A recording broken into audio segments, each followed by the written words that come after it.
तो गाइस मैं हूं अंकित और आप दिख रहे हैं रेसलिंग फैंस नेटवर्क। शुरू करते हैं गाइस सबसे पहले अपनी बातों को CM Punk and Grayson Waller से। तो ग्रेसन वॉलर ने कमेंट करा है सीएम पंक के डब्ल्यूडब्ल्यू रिटर्न के ऊपर एंड मुझे लगता है बहुत टाइम बाद इन्होंने आउट ऑफ कैरेक्टर जाके किसी चीज़ के ऊपर बात करी है, वरना यूजुअली केएफएफ ही फॉलो करते रहते हैं, गिमिक ही फॉलो करते रहते हैं Grayson Waller.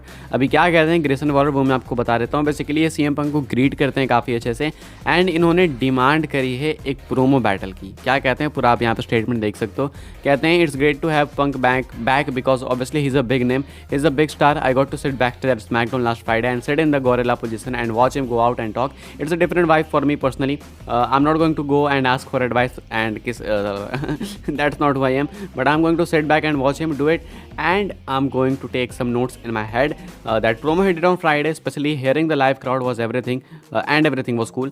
I want to test myself against him, not just in the ring but on the mic, because that guy's one of the best of all time. So I appreciate what you have done for the business, but I'm not here to be your fanboy. I'm here to be a competitor. काफ़ी अच्छी statement है and काफ़ी हद तक out of character है। कहते हैं कि बहुत अच्छी बात है कि सीएम पंक वापस आ चुका है। ऑब्वियसली काफ़ी बड़ा नेम है वो, काफ़ी बड़ा स्टार है। मैंने उसे स्मैकडाउन में देखा गोरिल्ला पोजीशन में बैठ के, उसकी वाइब काफ़ी डिफरेंट है। अच्छा पर्सनली बताऊँ तो मैं उन लोगों में से नहीं हूँ कि उससे मैं एडवाइस मांगूंगा या फिर उसकी चाटूंगा, मैं उनमें से नहीं हूँ। मैं जो भाई एक कंपेटिटर हूँ एंड मैं होप करूँगा कि मैं उससे कुछ सीखूँ फॉर श्योर। कुछ नोट्स मैं लूँगा अपने प्रोमोस के लिए भी, अपने अंदर इंप्रूवमेंट के लिए, लेकिन मैं एडवाइस वगैरह मांगने नहीं जाने वाला। मेरे अंदर खुद का भी ईगो है, बेसिकली वो दर्शाना चाहते हैं। कहते हैं कि मैं जो हूँ ना उसके अगेंस्ट खुद को टेस्ट करना चाहता हूँ कि मैं कितने पानी के अंदर हूँ। कहते हैं कि मैं सिर्फ रिंग के अंदर ही नहीं बल्कि रिंग के बाहर प्रोमो बैटल में भी उसे फेस करना चाहता हूँ एंड मैं चाहता हूँ कि उसका मेरा प्रोमो वॉर हो एंड अगर ये चीज़ होती है तो मेरे लिए बहुत अच्छी चीज़ होगी एंड मैं चाहता हूँ टू बी ऑनेस्ट। तो मैं यहाँ पे एक फैन बॉय होने के लिए नहीं हूँ, मैं एक कंपेटिटर हूँ and I want to compete against him, चाहे वो रिंग के अंदर हो किसी भी तरीके से फिजिकली बैटल या फिर प्रोमो बैटल। ये कुछ कहना है ग्रेसन वॉलर का। आगे बढ़ते हैं गैस, बात करते हैं अगली स्टोरी के बारे में। ड्रू मैकिंटायर के भी ऑनेस्ट ओपिनियंस निकल के सामने आ चुके हैं सीएम पंक के ऊपर। काफ़ी टाइम से हम लोग सुन रहे थे जब से सीएम पंक का रिटर्न हुआ था कि मैकिंटायर खुश नहीं है 50 तरह की बातें थी। स्पेशली चीज़ें और ज़्यादा कन्फ्यूजिंग इसलिए होगी क्योंकि साथ में मैकिंटायर का हील टर्न भी चल रहा था, तो लोग पता ही नहीं लगा पा रहे कि भाई ये सीरियस बात है या फिर क्या है, मजाक है क्या है। एक्चुअली में मैकिंटायर अब सब कुछ क्लियर कर देते हैं। बहुत लंबी चौड़ी स्टेटमेंट इन्होंने दी है, मैं आपको सीधा बता देता हूँ। मैकिंटायर कहते हैं कि देखो बहुत अच्छी बात है भाई, फॉर श्योर वो स्टार है, मेगा स्टार है, व्यूअर्स लाता है, वो काफ़ी सारे नए लोगों को बिठाता है वो सीट्स वगैरह में, तो ऑब्वियसली उसके लिए काफ़ी प्रॉफिटेबल चीज़ है एंड डब्ल्यूडब्ल्यू के लिए भी काफ़ी प्रॉफिटेबल चीज़ है। दोनों पार्टीज़ के लिए डन डील है। तो भाई मैं क्यों आखिर बीच में होशियार बनूँ, मैं किसी को साइन नहीं करता, मैं किसी को रोक भी नहीं सकता साइन करने से। तो आ चुका है तो ठीक है, मुझे कोई प्रॉब्लम नहीं है। तो बेसिकली ये सारी बातें घुमा फिरा के करके मैकिंटायर ने क्लैरिफाई कर दिया कि उन्हें कोई भी इशू नहीं है, क्योंकि इंटरनेट पे काफ़ी टाइम से रूमर्स उठ रहे थे। स्पेशली मैकिंटायर ने जो प्रोमो वगैरह भी कट करा था वो देख के भी लोग कह रहे थे कि भाई इसकी तो कुछ रियल ही ट्रबल है।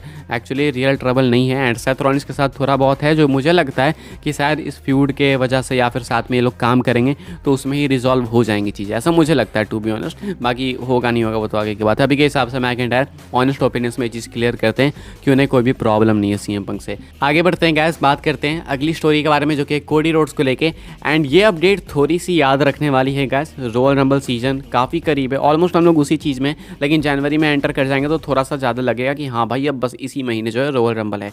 तो जनवरी एंड में है royal rumble and Cody Rhodes उस मैच के लिए खुद को अनाउंस कर चुके हैं, सीएम पंक उस मैच के लिए खुद को अनाउंस कर चुके हैं। अब ये दोनों फॉर श्योर टॉप 4 होंगे या टॉप 5 होंगे तो गारंटीड है, लेकिन क्वेश्चन है ना कि कोडी रोड्स अगर नहीं जीत रहे हैं रॉयल रंबल, जो कि बताया जा रहा है कि वो नहीं जीतेंगे, क्योंकि वो नहीं जीते बिना भी रोमन को फेस करेंगे ही करेंगे रेसलमेनिया में, तो उनको एलिमिनेट कौन करेगा? क्योंकि कोडी को एलिमिनेट करने वाला जो भी बंदा होगा भाई, या तो उसे बहुत बैकलेस मिलने वाला है या नहीं तो डब्ल्यूडब्ल्यू सही में उसके साथ कुछ बहुत बड़ा मिस कर देगी। भले ही बैकलेस ना मिले लेकिन कोडी को एलिमिनेट करने वाला बंदा जो है कुछ ना कुछ तो फेस करेगा उसके कॉन्सिक्वेंसेस। अब अगर सीएम पंक होंगे, सीएम पंक अगर एलिमिनेट कर देंगे कोडी रोड्स को, तो इसका मतलब है कि सीएम पंक के ऊपर थोड़ा सा बैकलेस आएगा, क्योंकि भाई कोडी रोड्स के फैंस भी बहुत सारे हैं, बहुत सारे।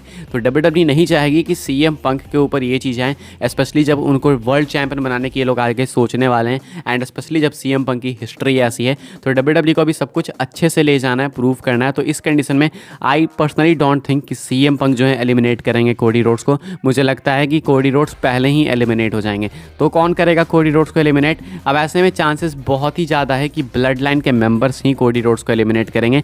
देखो ये भी हो सकता है कि ब्लड लाइन के मेंबर्स के सेपरेट मैचेस हो रॉयल रंबल में, अगर नहीं होते तो देन तो वो 30 मैन रंबल मैच में आएंगे ही आएंगे, लेकिन अगर होते भी हैं तो इसके बावजूद बावजूद, अपने खुद के मैचेस होने के बावजूद भी वो रॉयल रंबल मैच में एंटर कर सकते हैं एंड ये चीज़ हमने पहले भी देखी हुई है। तो हो सकता है कि Jimmy Uso and solo Sikoa ये दोनों सुपरस्टार्स मिलके कोडी रोड्स को एलिमिनेट कर दें। इससे जो है भाई वो पूरी स्टोरी वापस से घूम के वहीं पे आ जाएगी, फुल सर्कल मोमेंट हो जाएगा कि वापस से ब्लड लाइन ने कॉस्ट करी कोडी रोड्स को अपॉर्चुनिटी। अब हम सब ने क्या देखा कि रेसलमेनिया के अंदर ब्लड लाइन की वजह से, मेनली सोलो सिकोवा की वजह से कोडी रोड्स हार गए। अगर डब्ल्यूडब्ल्यूई स्टोरी को प्रॉपर तरीके से दिखाना चाहती है एंड दिखाना चाहती है कि कोडी डिजर्व करता है अपॉर्चुनिटी, तो वापस से ब्लड लाइन के ही वजह से जो है वो मैच को हारेंगे, रॉयल रंबल मैच को। एंड इससे क्या होगा कि कोडी रोड्स ब्लड लाइन से काफ़ी ज़्यादा फ्रस्ट्रेटेड हो जाएंगे एंड देन वो एक बार फिर से अपनी अपॉर्चुनिटी अर्न कर सकते हैं एलिमिनेशन चेंबर में। तो क्वेश्चन मेन यही था कि कोडी को एलिमिनेट कौन करेगा। तो solo Sikoa and Jimmy Uso ये दोनों मिलकर कर दे तो बहुत अच्छी बात है। इससे कोडी रोड्स वीक भी नहीं दिखेंगे एंड ऐसा भी नहीं लगेगा कि भाई ये कुछ स्टूपिड सा डिसीजन है, ये परफेक्ट स्टोरी आ जाएगी।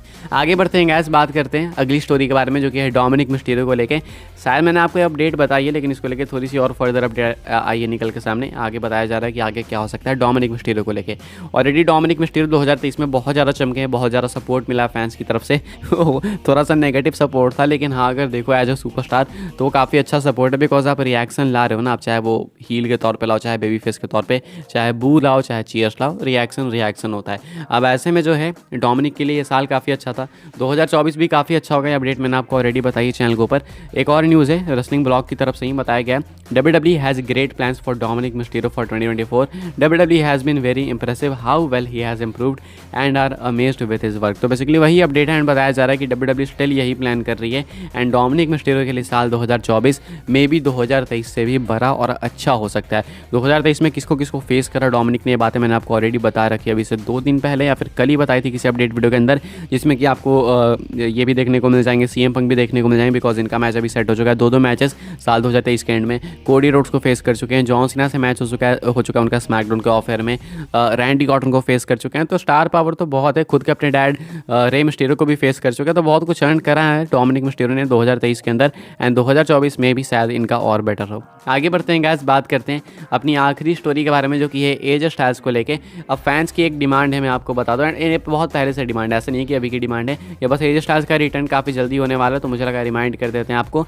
एज स्टाइल्स की बुकिंग कैसी चल रही है सबको मालूम है, रिपोर्ट आती है कि अब बुकिंग अच्छी होगी, लेकिन ये लैक लस्टर बुकिंग जो है ना उनको काफ़ी हद तक अफेक्ट कर रही है। काफ़ी टाइम हो गया कि एज स्टाइल्स हमें स्ट्रॉन्ग देखने को नहीं मिले, बुकिंग हमेशा उनके लिए ऐसी ही रही है, अप एंड डाउन वाली। एंड एज स्टाइल्स के लिए बैक एंड फोर्थ बुकिंग काफ़ी मतलब डिस्टर्बिंग है उनके फैंस के लिए भी। ऐसा लगता नहीं है कि ये वही एज स्टाइल्स है जिन्होंने अपना रॉयल रंबल के अंदर डेब्यू करा था एंड साल 2 साल 3 साल डोमिनेट करा था WWE को, स्पेशली स्मैकडाउन को। अब ऐसे में अगर एज स्टाइल्स अभी वापस से अच्छे तरीके से नहीं बुक किए जाते हैं तो देन ड्रू मैकिंटायर की तरह ही WWE को इनको हील बना देना चाहिए, ऐसा फैंस का कहना है। अगर मैं आपको याद दिलाऊं वो टाइम जब जॉन सीना के अगेंस्ट पहली बार फ्यूड कर रहे थे एज स्टाइल्स, जब वो परफेक्ट हील हुआ करते थे, तो भाई वो फ्यूड बहुत ही मेमोरेबल थी and AJ Styles as a heel suit करते हैं, बेबी फेस के तौर पर भी सूट करते हैं, हील के तौर पर भी। ऐसा नहीं है कि किसी एक में कमी है, मेरे हिसाब से शायद मैं हील एज स्टाइल्स थोड़ा और ज़्यादा पसंद करूँगा। तो हील एज स्टाइल्स एक परफेक्ट मूव हो सकता है WWE की तरफ से उनको सेव करने के लिए, क्योंकि इस टाइम पे एज स्टाइल्स को सेव करना ही इंपॉर्टेंट है। अगर वो रोमन के अगेंस्ट भी जाएंगे तो इसका मतलब ये नहीं है कि वो जीतने वाले, तो हारने वाले सबको मालूम है। रोमन को अगर कोई हराएगा तो या तो कोडी होंगे, नहीं तो CM पंक होंगे, इसके अलावा बहुत होंगे तो रॉक होंगे, और कोई नहीं हरा सकता रोमन को, ये चीज़ तो गारंटीड है। अब ऐसे में एज स्टाइल्स हराने वाले हैं नहीं रोमन को, वापस से फिर उनकी वही लैकलिस्टर वाली बुकिंग हो जाएगी, बैक एंड फोर्थ वाली। तो इससे अच्छा है कि उनको इस मैच के बाद अगर करा रहे हैं रोमन के अगेंस्ट, तो इसके बाद उनका हील टर्न चालू करें एंड वही परफेक्ट होगा। फिलहाल के हिसाब से गाइस इस वीडियो के लिए यही कुछ अपडेट्स है। आप लोग अपने ओपिनियंस कमेंट करके बता सकते हो। वीडियो को लाइक करना, शेयर करना, सब्सक्राइब करना चैनल को, ताकि आने वाले टाइम में आपको और भी ऐसी WWE की न्यूज़ और अपडेट्स टाइम टू टाइम मिलते रहे। फॉलो कर सकते हैं आप लोग मुझे इंस्टाग्राम एंड ट्विटर पर, लिंक आपको मिल जाएगा डिस्क्रिप्शन में। ज्वाइन कर सकते हैं व्हाट्सएप चैनल को, उसके भी लिंक है डिस्क्रिप्शन में। मिलता है अपने नेक्स्ट ऑफर काफ़ी इंटरेस्टिंग वीडियो में।